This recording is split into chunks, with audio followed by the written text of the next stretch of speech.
Hello दोस्तों, welcome back. आपका स्वागत है आपके अपने चैनल हिंदी दीपशिखा पर। तो चलिए दोस्तों, हमने पिछली कक्षा में जो है जयशंकर प्रसाद जी की आकाशदीप कहानी को पढ़ा।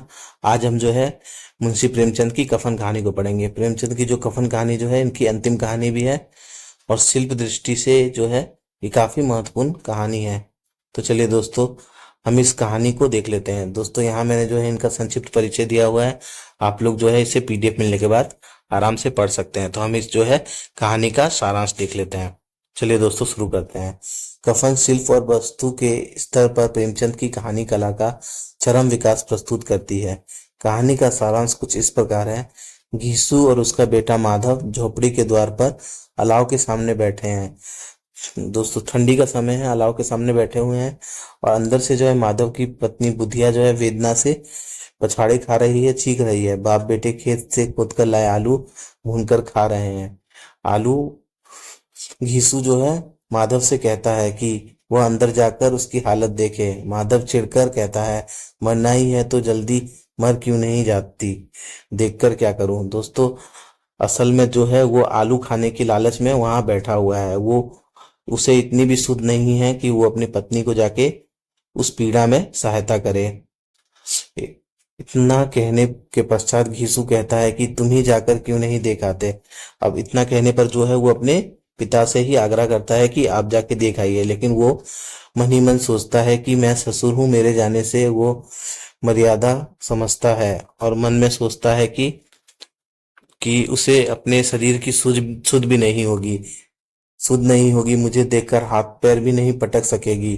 घीसू और माधव दोनों ही कामचोर हैं। घीसू क्योंकि वो जो है एक प्रसव पीड़ा में है और वो काफी जो है दर्द में है और वो इसीलिए जो है इस तरह की स्थिति में जो है घिसू से देखना नहीं चाहता है। इसलिए वो माधव से कहता है कि वो उसे जाकर देखे।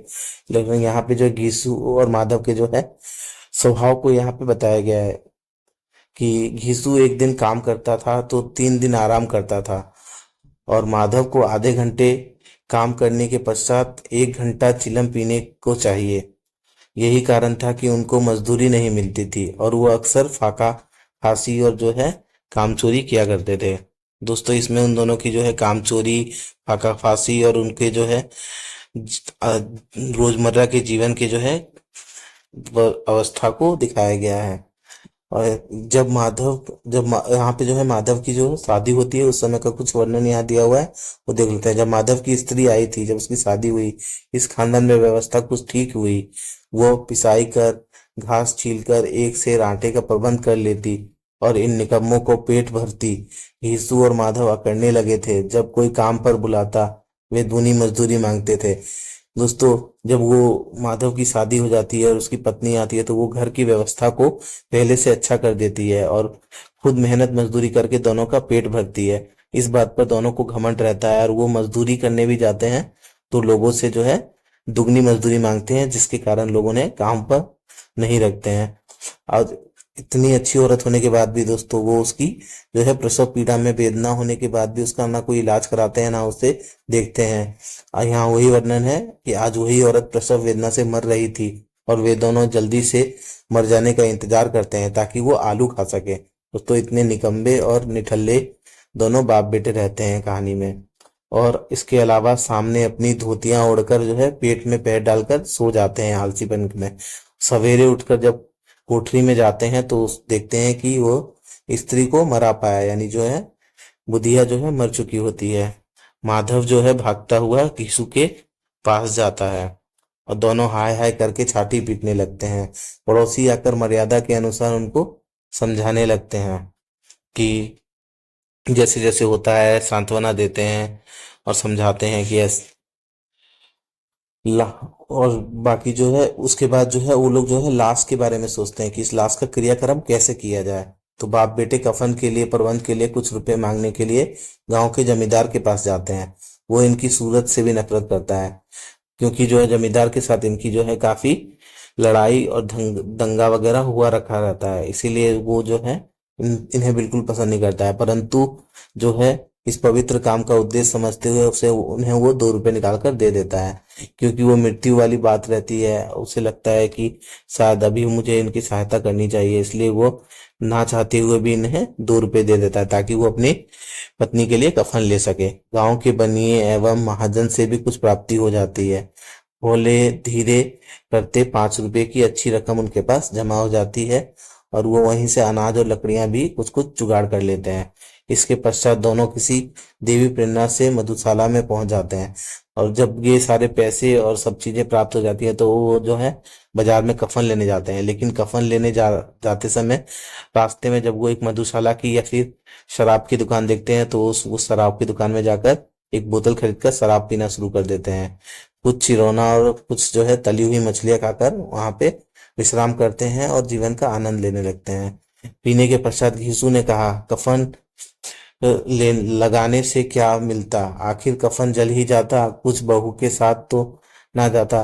दोस्तों यहाँ पे दिखाया गया है कि जब इंसान जो है अपनी मन की करना चाहता है तो वो उन चीजों को तोड़ मरोड़ कर सही बताने की कोशिश करता है। इसी बात पर यहाँ जो है ये यीशु कहता है कि कफन तो जल ही जाता, बहू के साथ तो जाता नहीं, और वो अपनी गलत बातों को जो है इन बातों से छिपाने की कोशिश कर रहा है।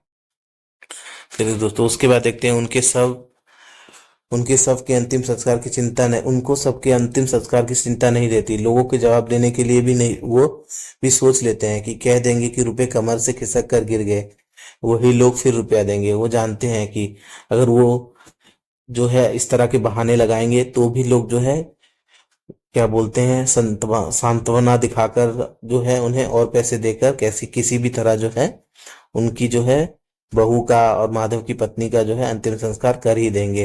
और इसलिए वो दारू पीकर जो है वहां दोनों खड़े हो जाते हैं और गीत गाने लगते हैं। ठगनी क्यों ना नैना चमकावे ठगनी, अन्य पियक्कड़ों की आंखें उन्हीं की ओर लगी हुई हैं। दोनों उछल कूद कर नाच गा रहे हैं। अंत में नशे में बेहोश होकर वहीं गिर पड़ जाते हैं। दोस्तों इस तरह जो है, और जो है कफन कहानी जो है मुख्य रूप से जो है इनकी सामाजिक यथार्थवाद पर आधारित है। कफन जो है अपने गहन अर्थों में बुद्धिया के कफन की कहानी नहीं, मानवीयता, भूत, नैतिक बोध के कफन की कहानी है। उस हताशा की कहानी है जो मनुष्य को अस्तित्व के आदिम स्तर पर ले जाती है और हर अच्छे बुरे का लोप करा देती है। बुझे हुए अलाव, मरती हुई बुधिया और कफन बेचकर शराब पीते हुए पिता पुत्र, पृष्ठभूमि में वह जो है समाज व्यवस्था जो इस सब के लिए उत्तरदायी है। प्रेमचंद ने प्रस्तुत कहानी बड़े संयम, सहानुभूति और सूक्ष्मता से लिखी है। दोस्तों ये जो है इनकी जो है प्रसिद्ध कहानी है। तो दोस्तों हमने इसका सारांश देख लिया है, अब हम इनका जो है पात्र परिचय वगैरह देख लेते हैं। चलिए दोस्तों, मुख्य पात्र में जो है अपने घीसू जो है माधव का पिता है। ये जाति से चमार है और उम्र इसकी 60 वर्ष है। माधव घीसू का पुत्र है, बुधिया का पति और बहुत बड़ा कामचोर। बुधिया बुधिया जो है माधव की पत्नी, घीसू की पुत्रवधू।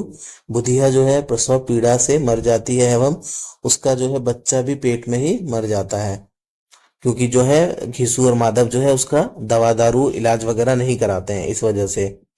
और चौथा जो है मुख्य पात्र जो है गांव का जमींदार, जिससे जो है माधव और घीसू जो है से नफरत करता है, और क्योंकि वो दोनों कामचोर रहते हैं इसलिए जमींदार की उससे नहीं बनती है। और बुधिया के क्रियाक्रम के लिए जो है वो तरस खाकर जो है 2 रुपए उन्हें दे देता है। चलिए दोस्तों ये हो गए आपके सारे पात्रों का परिचय। चलिए दोस्तों कुछ प्रमुख कथन दिए हुए हैं, देख लेते हैं कि जैसे पहला कथन है यहाँ पे दिया हुआ है, मरना ही तो जल्दी मर क्यों नहीं जाती, देखकर क्या करो। माधव जो है घीसू से कहता है जब वो उसे अंदर जाकर अपनी पत्नी को देखने के लिए कहता है, जिसके जीने के लिए कोई उपाय ना हो उसकी मौत पर कौन रोए। ये जो है घीसू कहता है कि अगर वो मर भी गई तो क्या हुआ, हमारे पास तो उसको जो है जीवित रखने के लिए कोई उपाय नहीं था, तो उसका मर जाना ही बेहतर है।